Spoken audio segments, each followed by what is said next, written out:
Salut, c'est Anthony de la chaîne Objectif Liberté Financière. Je me trouve aujourd'hui avec le créateur de la chaîne Épargne Investissement Patrimoine que j'ai le plaisir d'interviewer en sachant que, pour rappeler une petite anecdote, il m'avait cité très très rapidement lors du démarrage de ma chaîne en sachant que je ne le connaissais pas à ce moment-là et que je l'ai souvent remercié. Donc, ce sera encore l'occasion aujourd'hui pour moi de te remercier. Donc, tout d'abord, bonjour à toi.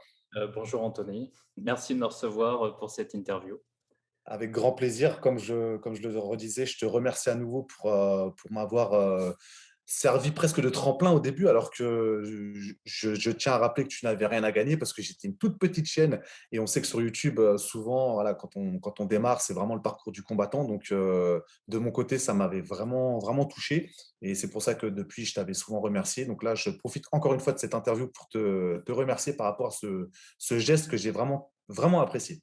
Merci à toi, merci à toi. En tout cas, je l'ai fait avec grand plaisir et voilà, comme tu le dis, hein, mon but c'était éventuellement de promouvoir ta chaîne parce que j'appréciais le contenu qui était présenté sur celle-ci et puis voilà, j'aimais bien ce que tu faisais comme vidéo et donc effectivement, j'avais mis en avant ta chaîne dans une de mes vidéos. Ok, bah, encore une fois, merci à toi. C'est réciproque, hein. Moi, j'aime beaucoup ta chaîne. Je trouve que tu fais un travail de grande qualité qui dépasse même parfois certaines de mes compétences en bourse. On va en parler, mais c'est vrai que tu vas vraiment en profondeur sur ces sujets-là. Donc, c'est un vrai travail de qualité et je sais très bien tout le travail en amont que ça demande pour sortir des vidéos de cette qualité. Donc, bravo à toi. Merci, merci Anthony. Alors, au niveau de cette interview, étant donné le contenu de ta chaîne, on va essentiellement parler de bourse, bien évidemment, avec aussi toute une partie plutôt sur la fin de cette interview sur la gestion de ton budget pour que tu puisses concrètement, mois après mois et année après année, te rapprocher de ton objectif. Donc, voilà, ça va être les différents thèmes qu'on va aborder dans cette interview. Mhm. Alors, est-ce qu'en premier, tu pourrais déjà faire une petite présentation pour les personnes qui ne te connaîtraient pas, en sachant qu'il y aura quand même pas mal de monde qui te connaissent à travers ta chaîne. Mais voilà, faire une petite présentation et nous donner ton objectif. Quel est ton objectif en termes de montant, si tu as un montant précis en tête, et surtout la durée que tu te donnes pour atteindre cet objectif. Bien sûr. Alors pour ceux qui ne me connaissent pas, je suis le créateur de la chaîne Épargne, Investissement et Patrimoine, plus connue sous le pseudonyme EIP. Donc on a une chaîne YouTube qui fait maintenant 10 500 abonnés environ. Et puis on a un serveur Discord sur lequel on retrouve quasiment 1100 membres actuellement. Et donc cette chaîne se veut une chaîne sur laquelle je présente mes différents portefeuilles. Donc j'ai un portefeuille PEA que j'ai ouvert en janvier 2019, sur lequel je mets tous les mois 585 euros. Et puis, j'ai un deuxième portefeuille que je viens d'ouvrir, donc un portefeuille CTO, sur lequel je vais placer chaque année 5 000 euros environ, et que je vais essayer de faire fructifier au cours des 30 prochaines années. Donc, c'est ça, mon horizon d'investissement, c'est un horizon d'investissement à 30 ans. Et donc, je fais des apports mensuels sur le PEA et un apport annuel sur le CTO. Pour le moment, j'ai peut-être comme objectif d'ouvrir d'autres CTO avec la mise en place d'autres stratégies notamment. Ok, donc tu te donnes vraiment un horizon à long terme. Ça va permettre de faire une transition par rapport à la question suivante sur ton approche, en fait, sur la façon que tu as d'investir en bourse. Quelle est ta stratégie pour justement atteindre cet objectif en sachant que tu as une durée quand même assez longue. Tu as une vision assez longue, enfin, à long terme. Donc, si tu devais vraiment définir ta stratégie en bourse, tu es parti sur quel type d'approche? Alors sur le PEA, j'ai une approche à la Peter Lynch, c'est ce qui me définit, je pense, le mieux, c'est-à-dire que Peter Lynch divise les actions en 6 catégories. Donc on a des fast growers, des valeurs de croissance. Alors des valeurs de croissance rentables, parce qu'on fait souvent la distinction entre deux types de valeurs de croissance, les rentables et les non rentables. Avec des startups non rentables éventuellement. Peter Lynch se focalisait sur des valeurs de croissance rentables, c'est-à-dire qu'elles font un profit régulièrement, et puis avec un taux de croissance des bénéfices compris entre 20 et 25 idéalement. Donc ça, c'est l'approche à la Peter Lynch, focus sur les valeurs de croissance pour 40 du portefeuille. Et puis ensuite, on va avoir environ 20 de stalwarts. Les stalwarts, ce sont des entreprises relativement matures avec un taux de croissance un peu plus faible, mais qui ont une très belle rentabilité et qui sont extrêmement solides et qui ne sont pas cycliques du tout. Et puis, on va retrouver ensuite des quatre catégories. On va retrouver les turnarounds. Donc, les turnarounds, ce sont des entreprises cycliques qui sont malmenées. C'était un peu le cas de Renault pendant le crack de mars 2020. Puis, on va retrouver également des valeurs cycliques, donc malmenées pendant les récessions et qui performent relativement bien en sortie de récession. Donc ça, on va pouvoir en mettre environ 10-15% en portefeuille. Donc ça va plutôt dépendre des opportunités. Puis on va retrouver deux autres catégories, les asset plays. Donc là, ça va être des entreprises qui sont potentiellement sous-valorisées, donc des valeurs plutôt value, très value, dans lesquelles on a des actifs qui sont mal valorisés par le marché. Et puis on a une dernière catégorie qui est la catégorie des slow growers. Donc là, ce sont des entreprises qui ne croient pas forcément très rapidement, mais qui sont potentiellement ce qu'on appelle des cash cows, donc des vaches à lait, des entreprises qui génèrent pas mal de cash. On peut penser à Eutelsat, par exemple, qui est un slow grower, ou éventuellement à BIC, qui se reprend d'ailleurs pas mal en ce moment. Voilà, donc mon approche, elle est, en tout cas pour le PEA, c'est une approche à la Peter Lynch, c'est l'approche qui me définit le mieux, et c'est cette approche que je vais continuer d'utiliser dans les décennies qui viennent, puisque mon objectif est un objectif à 30 ans.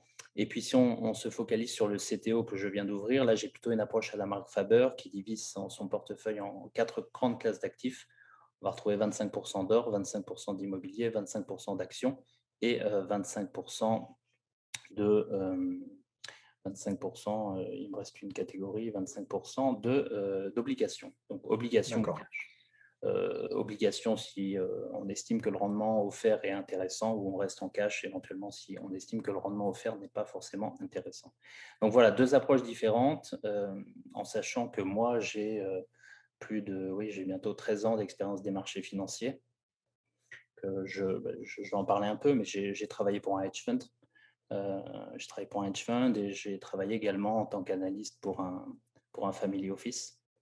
Donc, c'est-à-dire que j'ai une très bonne expérience des marchés. Je ne mets jamais en avant sur ma chaîne. Pourquoi? Parce que j'essaie de montrer aux gens aussi qu'on peut gérer ses finances de manière personnelle.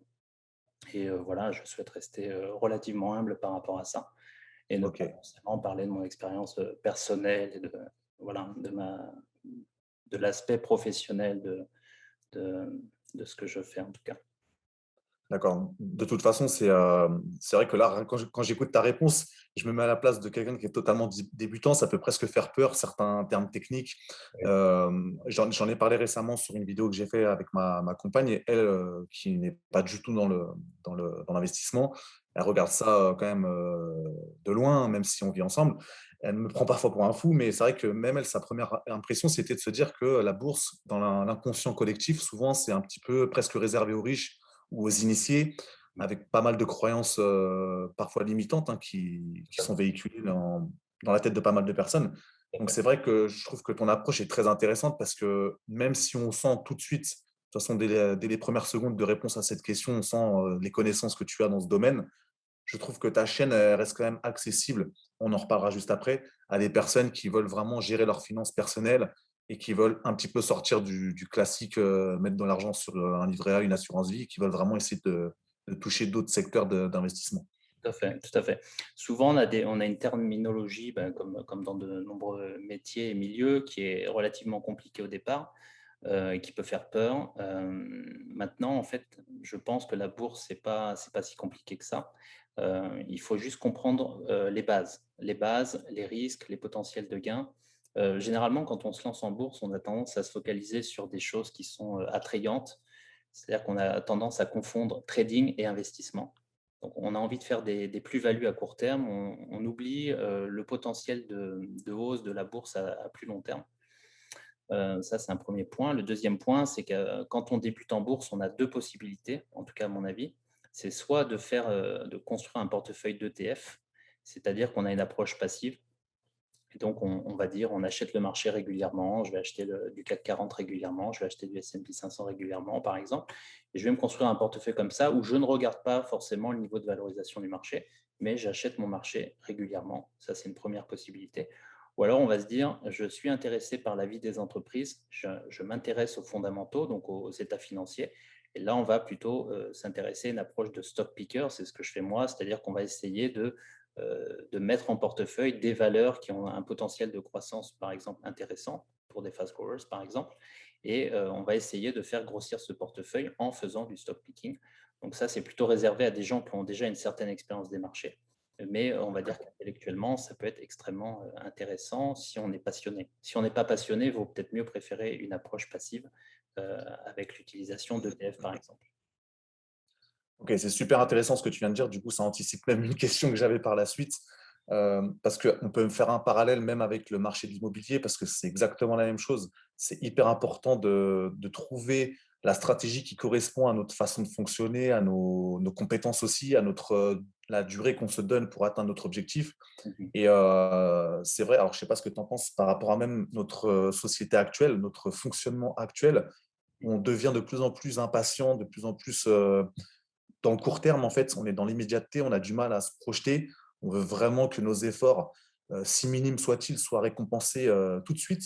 Et on a du mal à vraiment aller au-delà du court terme. Alors, donc, c'est vrai que ça peut se transformer en quelque chose de négatif. En bourse, si on est vraiment dans cette logique d'avoir le maximum d'argent sur un minimum de temps.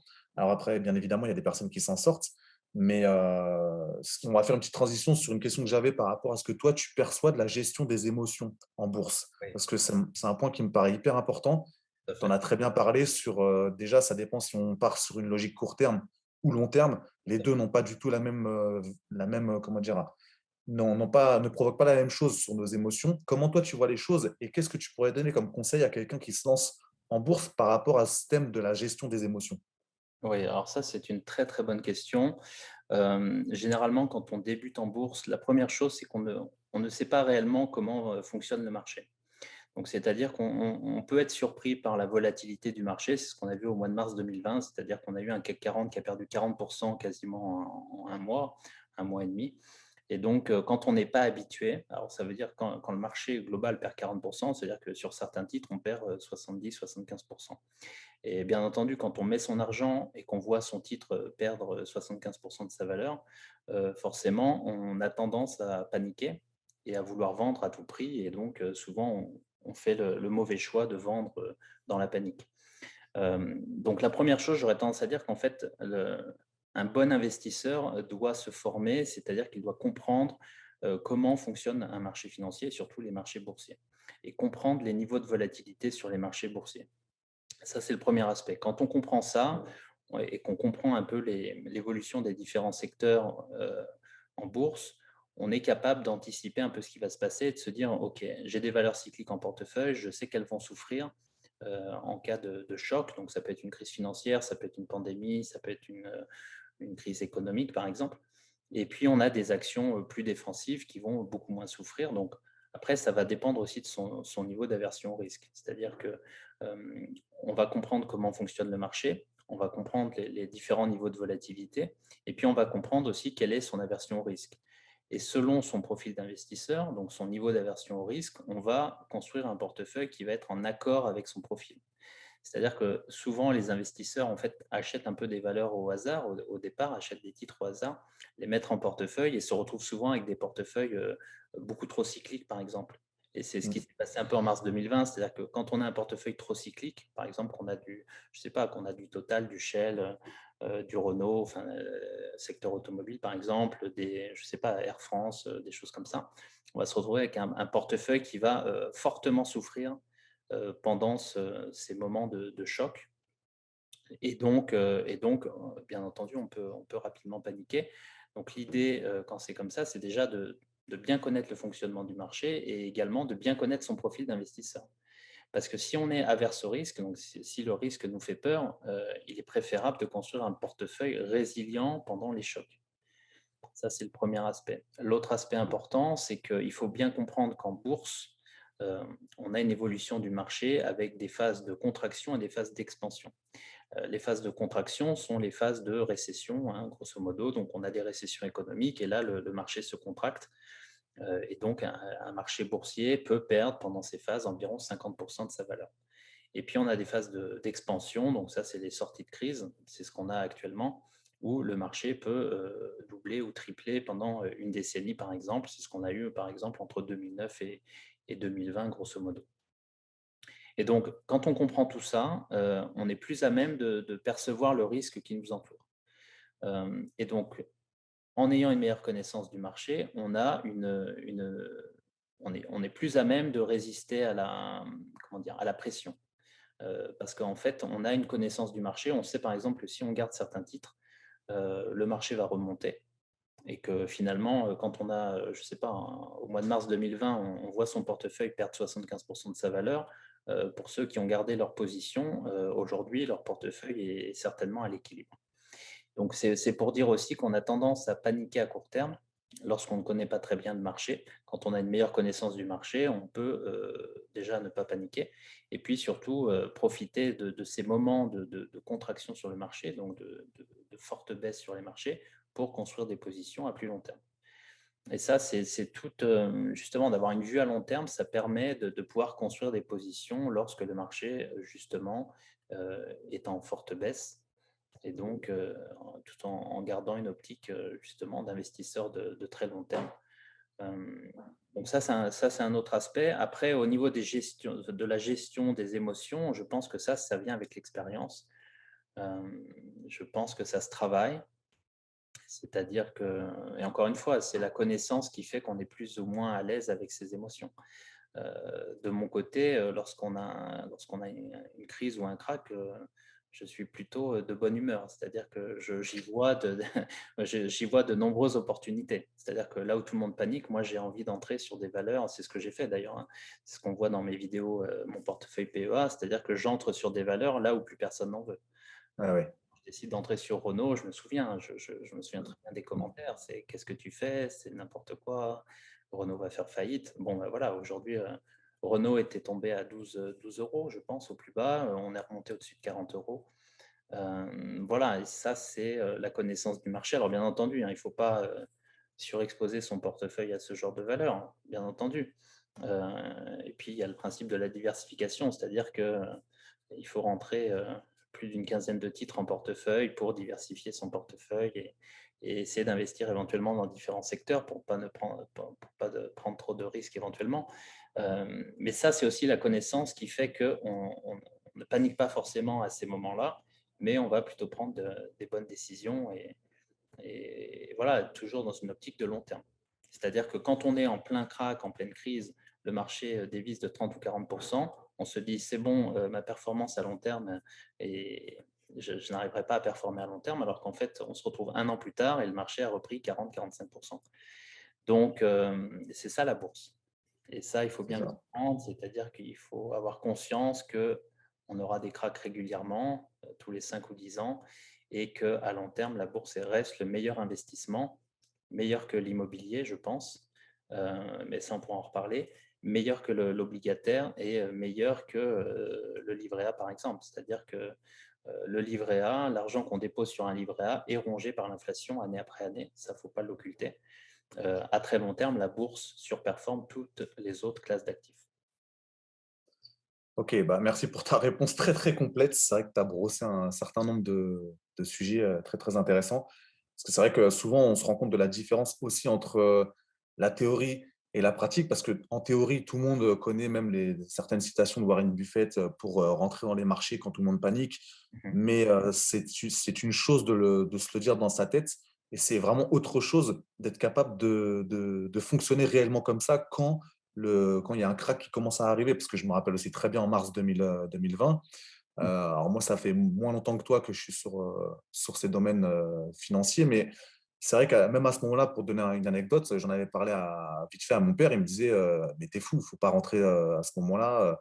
Bon, après, voilà, ça reste des parents qui ont des inquiétudes, mais moi, j'ai vraiment voulu à ce moment-là me dire, OK, je vais appliquer à la lettre ce principe de ne pas paniquer dans les moments justement de panique pour vraiment montrer que, comme tu le dis si bien, à la fois on a une connaissance du marché et en plus on est capable de se dire je vais sûrement profiter des opportunités qui se présentent à moi à ce moment-là.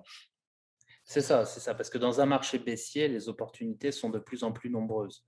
Alors après, il y a aussi de fausses opportunités. Donc, pour quelqu'un qui analyserait les états financiers des entreprises, donc qui ferait de l'analyse fondamentale, on va plutôt éviter les entreprises surendettées. C'est-à-dire que dans les Mhm. périodes de crise, on évitera. Bon, Renault est une exception, hein, parce qu'elle était très endettée. C'est une entreprise dans un secteur extrêmement capitalistique, mais on va essayer d'éviter les entreprises surendettées qui pourraient potentiellement faire faillite dans ces périodes. Mais ça veut aussi dire qu'il y a beaucoup d'opportunités dans d'autres secteurs. Quand on voit les valeurs de la tech pendant, enfin, au cours du mois de mars 2020, on a des valeurs, même les GAFAM, hein, qui ont perdu peut-être 30 ou 40% de leur valeur. Il y avait potentiellement des points d'entrée sur ces valeurs. On voit que le Nasdaq, je me souviens, le Nasdaq est tombé à 6 500 points, on est aujourd'hui à 13 000 points. Donc, il y avait aussi des points d'entrée sur le Nasdaq, ou en tout cas sur certaines valeurs du Nasdaq, par exemple. Alors, je ne dis pas qu'aujourd'hui, le Nasdaq est pas peut-être à mon avis, le Nasdaq est peut-être un peu cher, même très cher. Mais ce que je dis, c'est qu'il y a des opportunités tout le temps et donc il faut savoir saisir ces opportunités, éventuellement en ayant une watchlist, ce que j'appelle une watchlist, c'est-à-dire des valeurs sur lesquelles on aimerait rentrer, mais au bon prix. Et donc, c'est là où on va faire de la valorisation pour essayer de pouvoir rentrer au bon prix éventuellement sur certaines valeurs. Ouais, totalement d'accord avec toi sur ce point et même si on prend de la hauteur et qu'on s'intéresse même à la notion de classe sociale, parce que récemment, j'ai fait une vidéo par rapport à ça et c'est vrai que là, on se rend compte que quand tu parles de connaissance, et je suis totalement d'accord, c'est la connaissance qui va vraiment nous permettre d'être beaucoup plus serein et d'avoir presque l'esprit plus ouvert parce qu'on va se rendre compte des opportunités que peut-être les autres personnes ne voient pas par manque de connaissances. Et c'est là qu'on voit toute la différence, je pense, hein, entre des personnes qui sont nées dans cet environnement-là, avec une famille déjà investisseurs dans tel ou tel domaine, qui entendent depuis tout petit ce genre de discussion, qui voient certains types de personnes venir chez eux discuter avec leurs parents.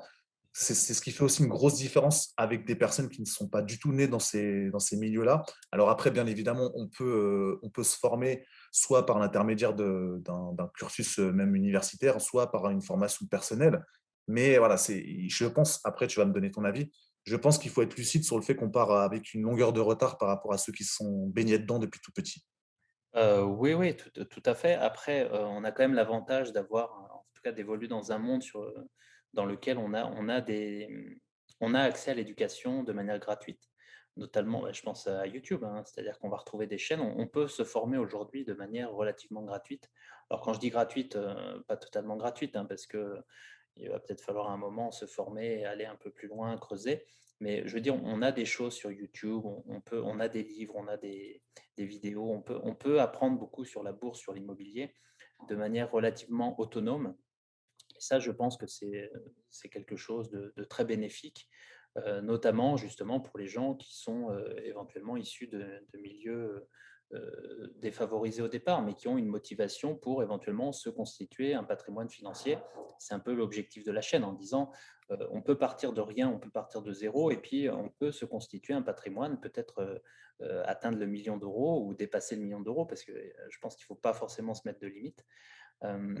Donc ça, c'est un point important. Après, juste pour revenir un peu à ce que je disais avant, il y a deux choses quand même à prendre en compte, c'est de savoir comment on va procéder avec ces apports. C'est-à-dire, est-ce qu'on a des apports réguliers ou est-ce qu'on a une somme au départ qu'on doit gérer? Et ça, c'est une approche totalement différente. C'est-à-dire que dans mon cas, par exemple sur mon PEA, comme j'ai des apports réguliers, je savais très bien en mars 2020 que je pouvais, dans tous les cas, construire des positions dans ces marchés. Pourquoi? Parce que je sais très bien que j'aurai des apports réguliers pendant une trentaine d'années. Et donc, même si le marché venait à baisser encore de 20 ou 30%, ou même de 50%, ce n'est pas bien grave, en sachant que mes apports vont pouvoir être réinvestis à des prix beaucoup plus bas. Et donc, je vais avoir globalement des positions intéressantes à plus long terme. Par contre, pour quelqu'un qui aura un patrimoine à investir aujourd'hui en une fois, là, il faudrait potentiellement construire ses positions par niveau, c'est-à-dire éventuellement investir, je ne sais pas, c'est-à-dire lorsque le CAC 40 est à 3600 points, être peut-être investi à 50% et garder 50% de liquidité éventuellement. Ce qui veut dire aussi que quand on a du patrimoine ou quand on n'en a pas, ce n'est pas la même chose. Et ce qui veut dire aussi que quand on procède par des apports réguliers ou quand on procède avec un capital unique, ce n'est pas non plus la même chose, mais ça s'apprend bien entendu. Pour revenir à ta question, hein, c'est-à-dire à l'environnement dans lequel on évolue, effectivement, ce qui se passe souvent, c'est ce que tu dis, c'est qu'on a un état d'esprit, je ne sais plus quel terme tu emploies, mais je crois que c'est limitant ou limitatif. C'est-à-dire qu'on se limite dans sa capacité à finalement utiliser des stratégies qui sont utilisées par des gens qui ont très bien réussi financièrement, effectivement. Et la bourse fait partie de ce moyen de se construire un patrimoine à plus long terme et effectivement de s'enrichir. D'accord, ouais, c'est vrai que je te rejoins hein, quand tu disais qu'aujourd'hui, le, le savoir est beaucoup plus accessible et je suis vraiment d'accord quand tu dis ça, notamment sur internet. C'est, la grosse différence par rapport à il y a quelques décennies, hein, parce qu'on va pas se le cacher, le savoir a été un petit peu plus, on peut dire quand même un petit peu plus caché parce qu'il y avait quand même moins de possibilités de découvrir autant de connaissances qu'aujourd'hui. Après, voilà, c'est vrai qu'il faut aussi avoir la volonté de, comme tu le dis très bien, de se former, de faire de gros efforts parce qu'ingurgiter tout un vocabulaire nouveau, c'est presque comme apprendre une langue étrangère. Il faut vraiment, on part de zéro et faut décrypter tout un nouveau monde. Mais voilà, je suis d'accord avec toi sur cette opportunité qu'on a aujourd'hui d'avoir un savoir qui est quand même beaucoup plus accessible. Et c'est Euh, d'ailleurs pour et ça que vas-y, ouais. sur ma chaîne, en fait, justement, j'utilise beaucoup de termes anglo-saxons. Je fais beaucoup l'aller-retour entre l'anglais et le français. Pourquoi? Parce que en bourse, souvent, les termes sont exprimés en anglais. Et donc, j'essaie de transmettre ça à ma communauté. C'est-à-dire, voilà, il faut quand même à un moment se baigner un peu dans l'anglais, même si ce n'est pas évident. Et puis, essayer de comprendre les termes techniques qui sont utilisés en anglais pour bien comprendre ce que ça veut dire. Parce que c'est un moyen aussi de comprendre la bourse. Parce que les termes sont souvent en anglais en bourse. Et donc, j'essaie de faire l'aller-retour entre les deux. Voilà, vraiment, je pense que c'est important. Totalement d'accord avec toi. Donc, encore une fois, bravo pour ta chaîne parce que c'est vrai que c'est rendre finalement la possibilité à plein de personnes d'avoir accès à un nouveau type de connaissances. Et donc, encore bravo pour ton travail, pour ça. Euh, J'aurais une question par rapport à, du coup, on reste toujours sur le domaine de la bourse. Là, si on part vraiment sur le domaine des débutants, en fait, une personne qui n'y connaît rien pour l'instant, mais qui a cette volonté de vraiment rentrer sur des marchés financiers pour X raisons, mais surtout voilà, pour essayer de faire, on va dire, grossir entre guillemets sa boule de neige et essayer de sortir un petit peu de tout ce qui est assurance vie et autres. Quels seraient vraiment les conseils que tu donnerais à un pur débutant avant même de se lancer en bourse? Le premier conseil que je donnerais à un vrai débutant, c'est, de bien se renseigner sur la différence qui existe entre trading et investissement, déjà, et puis surtout entre approche, passive et approche active. Vraiment, ça, c'est la clé. Pourquoi? Parce que en regardant un petit peu la différence entre approche passive et approche active, on va pouvoir déterminer ce qu'on veut faire. C'est-à-dire que celui qui ne veut pas passer trop de temps à éplucher des comptes de résultats, par exemple, ou à faire de l'analyse technique, va pouvoir se concentrer sur une approche passive. Ça ne va pas lui prendre beaucoup de temps et pour autant, il va pouvoir engranger les rendements du marché. C'est ça l'idée. C'est-à-dire que si mon marché en moyenne fait 5 à 7 par an, si j'investis de manière régulière sur un indice ou sur des indices, alors CAC 40, S&P, on va peut-être prendre trois quatre indices, ou éventuellement un indice MSCI World, alors je vais engranger 5 à 7 par an. Et ça peut me suffire à me constituer du patrimoine à très long terme. Et c'est une approche extrêmement simple. Donc, j'achète les principaux indices mondiaux ou j'achète le MSCI World qui est quand même composé à 60, un peu plus de 60% d'entreprises américaines. Et puis, je sais que dans 30 ans, grosso modo, mon capital aura pris 5 à 7% par an en moyenne. Alors bien sûr, hein, ça pourrait être 4-5%, ça pourrait être 7-8%. Ça, on peut pas prédire ce qui va se passer dans les 30 prochaines années, mais on sait que ce sera dans tous les cas un très bon investissement à très long terme. Donc ça, c'est vraiment mon premier conseil, c'est-à-dire que pour quelqu'un qui débute, il faut se poser la question de est-ce que j'ai envie de consacrer beaucoup de temps à la bourse? Si la réponse est non, alors il faut s'intéresser à l'approche passive. Si la réponse est j'ai envie de me former, j'ai envie de faire du stock picking, j'ai envie de gérer mon portefeuille moi-même et j'ai envie d'y passer beaucoup de temps parce que je suis passionné, alors là, on peut s'intéresser à l'approche active. Et alors là, mon conseil, c'est vraiment de regarder ce que font les meilleurs gérants de la planète, à savoir les Warren Buffett, les Peter Lynch, éventuellement on en a d'autres, hein, les Bill Ackman, les Monish Pabrai ou des gens comme ça qui gèrent très bien leur portefeuille et qui ont plein de choses à transmettre. Et ces gens-là, d'ailleurs, ont des vidéos sur YouTube et il suffit d'aller regarder. Si on parle anglais, ben c'est super, on peut regarder ces vidéos directement en anglais. Si on ne parle pas anglais, on peut mettre des sous-titres en français. Généralement, on trouve des vidéos avec sous-titres en français. Et donc, on peut se former, en tout cas, copier ou s'inspirer de ce que font les meilleurs gérants de la planète. Et je pense que c'est ça mon principal conseil. Ensuite, un dernier conseil, c'est de se dire, est-ce que j'ai plutôt envie d'avoir une approche, donc si je choisis une approche active, est-ce que j'ai plutôt envie d'avoir une approche technique ou une approche fondamentale? Si j'ai une approche technique, c'est-à-dire que je vais m'intéresser plutôt aux cours de bourse, donc je vais m'intéresser à des graphiques, et si j'ai une approche fondamentale, je vais plutôt m'intéresser aux états financiers de l'entreprise. Alors de mon côté, j'estime que quand on est un stock picker, donc quand on a une approche active, on a plutôt intérêt à s'intéresser à l'approche fondamentale parce que généralement, on ne fait pas de grosses erreurs avec l'approche fondamentale, on peut en faire de plus grosses avec une approche technique, je pense, qui demande quand même relativement pas mal en tout cas, qui demande pas mal de travail pour avoir un niveau qui permette de ne pas faire d'erreurs fondamentales ou en tout cas essentielles. Et donc, je pense qu'il est important de se focaliser sur l'approche fondamentale quand on fait du stock picking. OK, juste une petite, précision, quand on écoute tes réponses, on sent tout de suite que c'est ta passion, hein. On sent vraiment que c'est quelque chose Si, que si tu tu- aimes profondément parce que je pense que tu pourrais même en parler pendant des heures. Ah Je oui, sais je pas pense. si je me trompe, mais Si tu veux, en fait, donc j'ai travaillé je travaille toujours d'ailleurs, dans l'industrie financière, et surtout, j'ai été trader pour compte propre, en fait, pendant quasiment 2 ans. Donc j'ai fait ça avec mon capital et donc je tradais les marchés, 10 heures par jour quasiment. Heu d'accord, et donc avant de passer à de l'investissement à plus long terme, j'ai été trader donc à court terme. C'est pour ça que je parle toujours de cette différence entre trading et investissement à long terme, parce que c'est 2 approches totalement différentes. Mais c'est dans cette approche, justement, de trading très technique que j'ai appris tout ce que je sais en analyse technique. C'est là où j'ai vraiment appris ce que je sais et je l'utilise maintenant avec une approche à plus long terme en analysant, des graphiques, en unités de temps mensuelles, hebdomadaires. Ça marche très bien et voilà et ça me fait des points de repère. Mais là, je pense qu'à plus long terme, il est fondamental de justement regarder les états financiers et s'intéresser aux chiffres, à l'évolution des chiffres des entreprises. d'accord. Bah, je suis bien d'accord avec toi, donc merci pour, cette réponse vraiment très précise. Du coup, ça me permet d'enchaîner sur, une grosse question que j'ai et j'aimerais vraiment avoir ton avis par rapport à ça. Mmh, Étant donné tout ce que tu viens de nous expliquer sur les différentes façons de rentrer sur le marché boursier, mmh. est-ce que tu penses qu'il est possible de battre le marché? C'est-à-dire quelqu'un qui se dit: «Je pars sur une gestion active», est-ce Oui. que vraiment je peux surperformer le marché?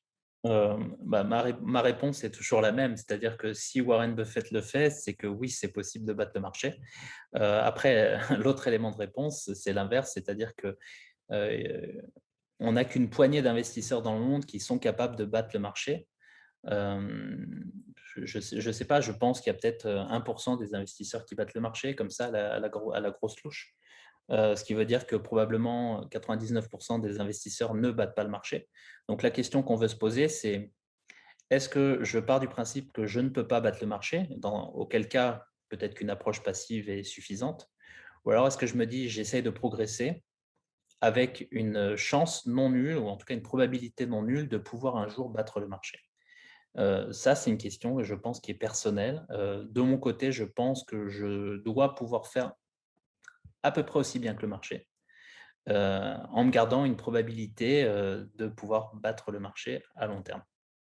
Ça, c'est mon approche. Après, voilà, comme tu le dis, je suis un passionné, je me lève le matin, en regardant les dernières infos, je suis devant mes graphes à l'ouverture des marchés, les soirs, je réétudie les graphes, à la clôture de Wall Street. Enfin voilà, je suis un passionné, je fais ça depuis, je te dis, depuis plus de 10 ans. Ah Donc, ouais, hem, donc voilà et je me rends bien compte que je continue à progresser et c'est ce que je dis avec la chaîne, c'est-à-dire que je vais vous montrer ce que je fais à titre individuel et moi, ça me permet de continuer de progresser parce qu'on ne s'arrête jamais de progresser. d'accord, c'est super intéressant ce que tu dis parce que si on fait une comparaison, c'est un petit peu comme un adolescent ou un enfant qui se donne pour objectif de devenir footballeur professionnel. Ça ne veut pas dire que c'est un rêve qui est impossible. Par contre, il faut qu'il ait conscience du fait que c'est seulement une poignée de gens qui vont pouvoir accéder à ce statut-là, en fait. Tout Et à fait. c'est exactement la même chose dans ce que tu dis parce que effectivement, c'est possible, mais comme tu le dis si bien, c'est presque, comment dire? C'est réservé à une certaine catégorie de personnes avec certains profils particuliers. Comme tu le dis, c'est aussi à un moment donné, ça peut être une notion de sacrifice, ça peut être aussi une notion de faut être passionné, il faut passer du temps. C'est Donc ça, tout le monde n'est pas prêt à faire ça et tout le monde n'a pas aussi cette, finalement, cette envie profonde de passer autant de temps à exactement. décortiquer en détail. Exactement. Après, pour, terminer avec ce parallèle, c'est que peut-être qu'on ne deviendra pas Ronaldo ou Messi justement, donc c'est-à-dire peut-être qu'on ne deviendra pas, Buffett ou Lynch, mais peut-être qu'on pourra en vivre. C'est-à-dire qu'on pourra devenir, footballeur professionnel ou, à un bon niveau, et c'est un peu pareil avec la constitution patrimoniale. C'est-à-dire peut-être que je ne battrai pas le marché, mais, en faisant correctement les choses, dans 30 ans, je devrais avoir, et on va y venir après je pense, je devrais pouvoir avoir un patrimoine supérieur à 1 million d'euros, bâti sur la bourse. D'accord. De voilà, Hem, de versements, tout à fait, abordables, c'est-à-dire 585 € par mois comme je l'ai dit sur le PEA, plus 5 000 € sur le CTO. Donc des chiffres qui ne sont pas non plus exubérants, qui ne sont pas. c'est ça. Justement, là, juste une dernière question avant de partir sur cette, sur ce domaine de budget personnel. Mmh. Une différence, du coup, ça m'intéresse parce que moi, effectivement, je suis plus sur le domaine immobilier, même si je suis un petit peu en bourse, même beaucoup depuis, l'année 2020. Mmh. Est-ce que tu pourrais nous donner, en fait, ta vision des choses par rapport aux différences que tu perçois entre l'investissement immobilier et l'investissement boursier, notamment à ce qui a trait à l'effet de levier, en sachant que c'est souvent ce qu'on dit en immobilier, on a cet effet de levier du prêt bancaire. Tout à fait. Est-ce que tu vois, des différences par rapport à ces 2 secteurs-là et voilà, donne-moi ton avis personnel par rapport à ça. Oui, alors, j'aurais tendance à dire que, l'avantage de l'immobilier, effectivement, ça peut être l'effet de levier, mais c'est aussi un inconvénient. C'est-à-dire que l'effet de levier, c'est un risque. C'est-à-dire que quand le marché, immobilier se porte bien, on n'a aucun problème. Si jamais demain le marché immobilier se porte mal, ou beaucoup plus mal, c'est-à-dire qu'on a une baisse des prix, comme on l'a observé à Paris au début des années 90, là, on pourrait avoir un problème, c'est-à-dire que l'effet de levier peut devenir un inconvénient. C'est-à-dire que les gens pourraient commencer à vendre leur immobilier. Il peut y avoir un effet de boule de neige inverse, c'est-à-dire que si jamais l'immobilier commence à reculer, ça veut potentiellement dire aussi que certains investisseurs seront un peu pris à la gorge ou seraient pris à la gorge et pourraient être obligés de vendre leurs biens immobiliers. Auquel cas, on peut avoir un effet boule de neige qui veut que d'autres investisseurs immobiliers passent à la vente ou commencent à revendre certains biens. Et donc, ça peut entraîner une baisse des prix relativement importante. Ça, c'est le gros risque que j'y vois, c'est-à-dire que lorsqu'on est fortement investi dans l'immobilier, qu'on a un gros effet de levier, euh, on a peu de risques tant que les prix montent ou tant que les prix sont stables. Par contre, quand on rentre sur un marché baissier, là, on a un risque, c'est-à-dire qu'à un moment, on peut être obligé de vendre ses biens immobiliers potentiellement à perte. Et si on les vend à perte, il ne faut pas oublier qu'on a de la dette en face et que la dette, on doit toujours la rembourser. Donc ça, c'est pour le marché immobilier. L'avantage de la bourse par rapport à ça, alors on peut investir sur l'immobilier en bourse, hein. D'ailleurs, c'est ce que je fais dans mon CTO, c'est-à-dire que, je vais commencer d'ailleurs à rentrer des REIT, donc des S2IC, donc des sociétés immobilières cotées en bourse. C'est-à-dire que, l'inconvénient, c'est qu'on n'a pas ce levier, mais en fait, ce levier est supporté par l'entreprise, hein, donc ce REIT qui justement est coté en bourse. Et l'avantage, c'est qu'on peut sortir de sa position à peu près comme on veut. C'est-à-dire que quand on voit que le marché se retourne, on peut éventuellement sortir de sa position. Donc, c'est-à-dire qu'on a beaucoup de flexibilité avec la bourse qu'on n'a pas forcément avec l'immobilier physique. Ça, c'est un point important. Un autre point important, c'est que l'immobilier, c'est pareil, hein, c'est soit on est passionné et donc là, on ne voit pas trop les contraintes, soit on est moins passionné et on peut y voir des contraintes. Par exemple, comment gérer ses locataires, trouver des locataires, les gérer les impayés, et cetera. Et donc, c'est potentiellement aussi beaucoup de contraintes qu'on ne retrouve pas forcément en bourse. C'est-à-dire qu'en bourse, on se lève, on regarde, éventuellement où en sont les marchés, on achète, on vend, mais ça se fait en quelques secondes. Donc on n'a pas ces contraintes de de gestion, au quotidien des locataires, des loyers, des impayés. Donc ça, c'est pour moi la grande différence que je vois, et donc l'avantage du levier, je le vois aussi comme un inconvénient ou comme un risque en tout cas. L'inconvénient, pardon, le levier, c'est soit un avantage, soit un inconvénient. J'ai tendance à le voir comme un inconvénient, en tout cas comme un risque. Et je OK. je C'est, connais des investisseurs qui s'étaient un peu trop leveragés et qui ont dû tout revendre, et finalement qui sont retombés à la case départ. Donc il faut faire attention avec l'immobilier, je pense. On est dans un pays où on adore l'immobilier. On est dans un pays aussi où on a connu un cycle immobilier, très haussier pendant les 30 dernières années. Si enfin même 25 ans, je sais pas, fin des années 90, on a un immobilier qui s'est remis à fortement monter, on a eu de nouveaux investisseurs. Hem, on a été porté par la baisse des taux d'intérêt, hein. C'est-à-dire que, les taux d'intérêt ont baissé, les prêts sont devenus, de plus en plus abordables. Maintenant, la contrepartie, c'est que les prix, se sont mis à augmenter. Donc, la réalité quand on compare un petit peu et ça j'en parle souvent en tout cas, en famille, c'est que quand on compare un petit peu l'évolution des taux d'intérêt et les prix immobiliers, en fait, ce qu'on gagne en taux d'intérêt, on le perd au niveau du prix. Et plutôt finalement, plutôt que on va dire que dans les années 80, on remboursait énormément d'intérêts aux banques, mais aujourd'hui, en fait, ce qu'on ne donne pas aux banques, on le donne à la personne à qui on achète le bien immobilier. totalement d'accord avec toi et c'est vrai que c'est là où on se rend compte que c'est des discussions qu'on peut avoir avec n'importe qui parce qu'il faut quand même avoir une certaine connaissance pour comprendre ça et c'est vrai que c'était intéressant d'avoir ton avis par rapport à ça parce que comment dire? Quand tu nous parles des contraintes que tu vois dans l'immobilier, je suis totalement lucide sur ça et comme tu le dis très bien, il faut être passionné, en fait. C'est-à-dire qu'une personne qui n'est pas passionnée, ce serait presque dangereux de se lancer, que ce soit en immobilier ou même dans d'autres, Oui, secteurs d'investissement. oui, oui, même en bourse, il faut un minimum C'est d'intérêt ça, ouais. pour pouvoir se lancer, en tout cas pour pas faire n'importe quoi au départ. Tout à fait, tout à fait. C'est ça un peu le risque, je trouve, de notre monde actuel avec, autant de personnes qui s'intéressent à ces sujets-là, mais parfois pour de mauvaises raisons, en fait. Soit pour faire un petit peu comme les autres, soit parce que vraiment elles en ont marre d'être salariées et elles miroitent vraiment quelque chose d'autre. Alors c'est pas pour critiquer le fait d'avoir des rêves, mais il faut vraiment avoir les yeux ouverts, en fait.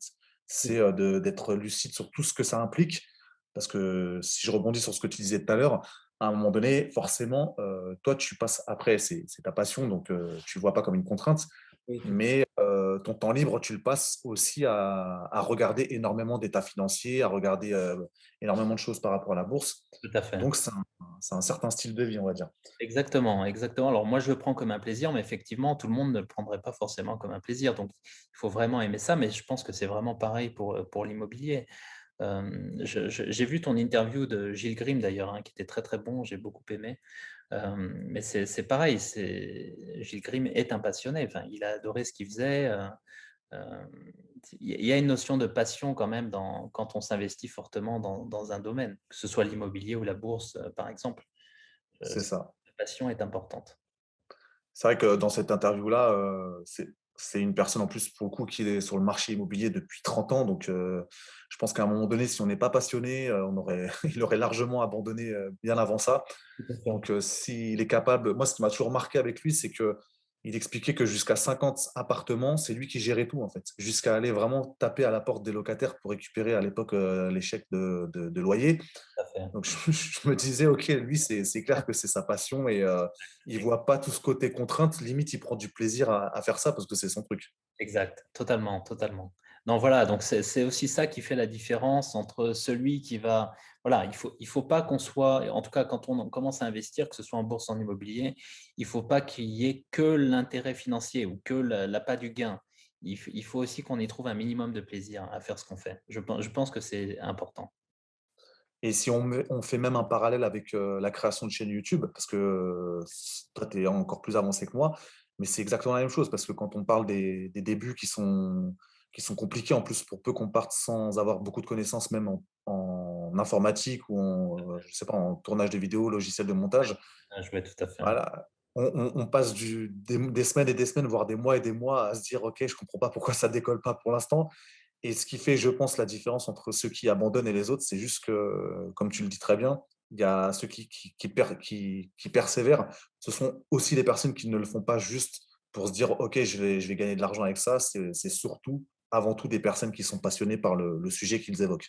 Ça passionné et qui cherche à comprendre comment ça marche. C'est-à-dire que même si au départ ça va pas marcher, bah, c'est un peu pareil pour une chaîne YouTube, hein. C'est-à-dire que les débuts sont extrêmement lents. Tu l'as vu, moi je l'ai vu aussi. C'est-à-dire que le premier mois, j'avais une centaine d'abonnés. C'est extrêmement lent, et c'est beaucoup de travail. Les gens ne se rendent pas forcément compte que derrière une vidéo, il y a énormément de travail. Il y a préparation de la vidéo, tournage de la vidéo, montage de la vidéo. Il faut uploader la vidéo sur YouTube, etc. Ça prend énormément de temps. Et donc, les gens ne se rendent pas forcément compte de ce temps. Et puis, effectivement, ben, au départ, on n'a pas forcément beaucoup d'abonnés, beaucoup de vues. Et donc, c'est une question de persévérance. Et j'ai tendance à penser qu'en fait, ça, c'est un état d'esprit qu'on doit avoir finalement, lorsqu'on entreprend un projet. Et c'est aussi l'état d'esprit que j'ai en me disant que je suis un investisseur à 30 ans. C'est-à-dire, je souhaite conserver cet état d'esprit dans tout ce que je fais. D'ailleurs, je l'ai par rapport à mes investissements, mais je l'ai dans la vie de manière générale. Je suis un long-termiste dans absolument tout ce que je fais, y compris sur YouTube. C'est pour ça que je pense qu'on est assez d'accord sur pas mal de sujets parce on a la même façon de fonctionner. Ce qui me permet d'enchaîner sur la question d'après, notamment liée à ce projet, à cet objectif que tu as sur 30 ans. Mhm. Est-ce que tu peux un petit peu nous expliquer comment, parce que justement tu dis que ça a un impact sur tes investissements, mais aussi sur ta vie. Qu'est-ce que tu as mis en place en fait pour déjà te dégager cette marge d'investissement chaque mois? Parce que si je me trompe pas, tu as donc 585 € par mois que tu mets sur ton PEA, plus un apport annuel sur ton CTO. Comment en fait tu t'organises pour te dégager cette marge d'investissement? Oui, tout à fait. Alors, ce que je fais, la première chose la première chose que je fais déjà, c'est et que j'ai toujours fait, c'est que je gère très bien mes budgets. Donc, et ça, je pense que je ferai quelques vidéos sur ma chaîne, puisque la chaîne s'appelle Épargne, Investissement et Patrimoine. Et donc, la première chose, c'est que je gère très bien mes budgets. J'ai un tableur Excel sur lequel je fais mes prévisions, donc à l'année, mois par mois. Donc, j'ai mon budget à l'année avec tous mes cash flow, cash inflow, cash outflow. Euh, et donc, je maîtrise très bien mon budget. Je sais exactement combien je vais pouvoir mettre de côté tous les mois. Et la première chose que je fais, c'est de me payer en premier, c'est-à-dire que dès que je reçois mon salaire, puisque je suis salarié, dès que je reçois mon salaire, je me paye en premier, je fais mon virement sur le PEA et je mets un peu d'argent de côté. Et donc, c'est grâce à cet argent que je peux justement investir tous les mois sur mon PEA. Et puis, avec mes primes, je vais pouvoir investir sur le CTO. Et donc, voilà, et ça fait partie de ma stratégie. Alors, en ce moment, j'arrive à mettre de côté à peu près, je sais pas, j'arrive à mettre de côté 30% de ce que je gagne à peu près. Donc, ouais, on va dire 30% à peu près de ce que je gagne. Donc, je mets cet argent de côté et puis voilà, je suis déterminé à le réinvestir tous les mois, régulièrement, heu, voilà. En sachant que je ne suis pas propriétaire immobilier. D'accord. Voilà. C'est J'insiste, hein, toujours hyper. parce que c'est-à-dire aussi que je n'ai pas de, j'ai fait le choix justement de ne pas faire l'acquisition d'immobilier pour le moment. J'ai comme idée justement de gérer mon patrimoine de manière, enfin, plutôt focalisée sur la bourse. En tout cas pour le moment, après on verra, mais pour le moment, c'est le cas. Et donc, D'accord. j'ai cette idée que je peux me construire un portefeuille à très long terme et en vivre, au moment de la retraite, vivre des dividendes notamment. Voilà. C'est, c'est vrai que j'aime toujours savoir un petit peu la vision des choses de chaque personne qui a un objectif assez important, même si, voilà, comme tu dis, il ne faut pas se fixer de limites. Mmh. Parce que, mine de rien, ça implique des choix. Ça implique des choix de vie, ça implique des choix même de ce qu'on dépense au quotidien. Alors, sans non plus tomber dans l'extrême de sacrifier 30 ans de sa vie pour éventuellement un jour profiter. Je pense que tu n'es pas du tout dans cette logique-là non plus. C'est juste que tu trouves un équilibre, mais cet équilibre implique forcément des choix. Après, est-ce que c'est des choix qui sont difficiles à vivre ou pas? Je pense que tu les vis assez bien, hein, mais c'est vraiment pour faire comprendre à quel point, à un moment donné, quand on se donne un objectif, c'est pas quelque chose qui va fonctionner tout seul. C'est forcément sur ces 30 années que tu te donnes pour atteindre cet objectif, ça va être une multitude de choix que tu vas mettre en place. C'est vraiment quelque chose qui va te permettre de te dire, c'est souvent l'exemple que je prends, qui va te permettre de dire qu'à la fin, c'est grâce à toi, en fait. C'est vraiment grâce à ce que tu as mis en place et c'est pas de la chance, en fait. Exactement. Et moi je le vois vraiment, tu vois, je le vois vraiment comme, un complément de retraite. Enfin, c'est-à-dire, je ne compte pas forcément sur mon travail pour me dire: «J'aurai une retraite, bien méritée». Je compte vraiment sur moi pour me dire: «J'aurai mis ça de côté, ce sera ma retraite». Et quand j'arriverai à l'âge de la retraite, c'est-à-dire que je pourrai, jouir des dividendes, hein, du portefeuille et puis, sans toucher au capital. Alors sans toucher au capital, pourquoi? Parce que, ben, j'ai un enfant et donc, comme toi d'ailleurs, hein, puisque j'ai vu, Oui. différentes vidéos, tu en parles et donc, voilà, je me dis que ce capital en fait, servira, servira, à ma descendance. C'est comme ça. Ça rejoint un petit peu ce que je disais, dans une vidéo récemment. C'était, presque, moi personnellement, je me sens presque investi d'une mission aussi comment dire? Créer des super fondations. Déjà, mes parents ont créé des très bonnes fondations, Mmh. même si, voilà, on n'est pas je suis pas issu d'une classe, enfin, je suis issu d'une classe moyenne, hein, mais voilà, je me sens investi de la mission de me reposer sur ces fondations pour vraiment transformer l'essai, pour continuer à progresser et préparer finalement la génération d'après, donc nos enfants. Donc j'aime bien cette notion en fait de se dire que j'ai une mission. Après ça fait un peu super héros, un peu gnangnan, mais moi c'est vraiment ce que je ressens en fait. Ouais, mais c'est ça. Mais après, voilà, on fait sa vie un peu comme on a envie de la faire. Après, voilà, c'est bien d'avoir moi, je suis convaincu que c'est essentiel d'avoir des objectifs dans la vie. Après, on a un cap, c'est pas forcément, on va pas forcément réaliser ou atteindre tous nos objectifs, mais au moins on a un cap. Je pense que ça, c'est essentiel. Et puis après, on peut ajuster ce cap au fur et à mesure des années, du temps qui passe. Et puis voilà, au fur et à mesure des besoins aussi. Mais après, si tu me demandais est-ce que moi je me prive ou est-ce que je... Non, la réponse c'est non, je ne sens pas que je me prive, je voyage beaucoup. Voilà, mais ma passion vraiment, c'est voyager. En dehors de la bourse, c'est vraiment voyager, c'est ma famille, c'est ça qui m'intéresse. Donc, ce sont voilà, ces besoins-ci qui sont importants. Donc, la création patrimoniale, la famille, les voyages, voilà, et la musique. J'en ai pas parlé, mais la musique aussi. OK. C'est bien d'avoir cette vision des choses parce que finalement on se rend compte qu'on peut avoir des objectifs élevés sans non plus, parce qu'en fait souvent on assimile le fait de faire des choix financiers à des sacrifices parce qu'on se dit: «OK, je vais pouvoir m'acheter moins de choses», mais chaque personne n'a pas forcément besoin d'avoir le dernier téléphone à la mode ou la dernière, télévision à la mode. Chacun, comme tu dis, vit, sa vie comme il le souhaite. Je pense, à titre personnel, qu'on a de plus en plus eu tendance à nous faire croire qu'on avait de nouveaux besoins, alors qu'en fait, c'était simplement des envies, voire des caprices par moment. C'est Totalement, sous le pouvoir des publicitaires et du marketing. totalement, Voilà, totalement. Et pour ça illustrer ce que tu dis, moi, je roule dans une voiture qui a, plus de 250 000 kilomètres, depuis plus de 12 ans, voilà, c'est pour te dire que on fait des choix dans la vie, voilà et j'adore ma voiture, hein, j'ai pas besoin de plus, j'adore ma voiture, mais le fait de pas avoir une voiture extrêmement moderne, voilà, ça permet aussi justement de mettre de l'argent de côté et ça, c'est des choix qu'on fait. Est-ce que c'est important pour mon image? Finalement, je m'en moque, c'est pas important pour mon image et mon image ne m'intéresse pas. Ce qui compte, c'est vraiment ce que je fais, ce que je construis, c'est ça qui est important. on fait partie de la même équipe alors parce que j'ai une voiture qui a dépassé les 320 000 kilomètres. Ah bah, voilà. C'est pareil, elle me satisfait pleinement, donc j'ai pas forcément de À chaque fois que je monte dedans et elle marche et je me dis: «Mais c'est quand même super» parce qu'en fait, elle est tellement bien amortie que voilà, ça coûte plus grand chose et c'est ça qui est bon. Moi, je trouve ça jouissif, hein, donc après c'est un choix, voilà, c'est un choix. OK, bah, du coup, on arrive à la fin de cette interview. On a vraiment brossé tous les sujets qui me paraissaient importants. J'étais vraiment pressé de faire cette interview avec toi. Je pense qu'on est vraiment rentré dans le détail. Ça permet aussi de voir, exactement comment tu vois les choses.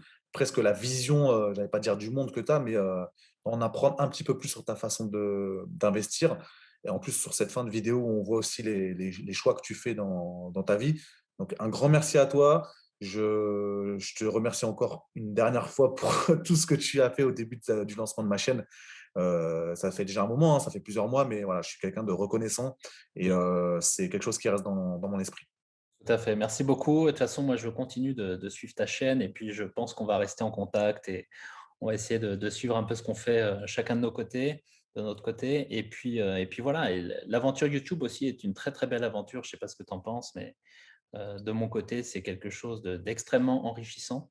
On apprend beaucoup de choses sur soi et puis, aussi au travers de sa communauté donc C'est voilà, vrai. c'est Et je l'aventure. trouve que Je prends souvent l'exemple même en immobilier en disant qu'on a les locataires qu'on mérite, mais je trouve que même sur YouTube, c'est souvent la même chose parce que je trouve qu'il se dégage une bienveillance même sur les commentaires de ta chaîne, avec une vraie communauté qui se développe dans un bel esprit. Donc, je comprends quand tu dis que c'est quelque chose qui te fait vraiment plaisir.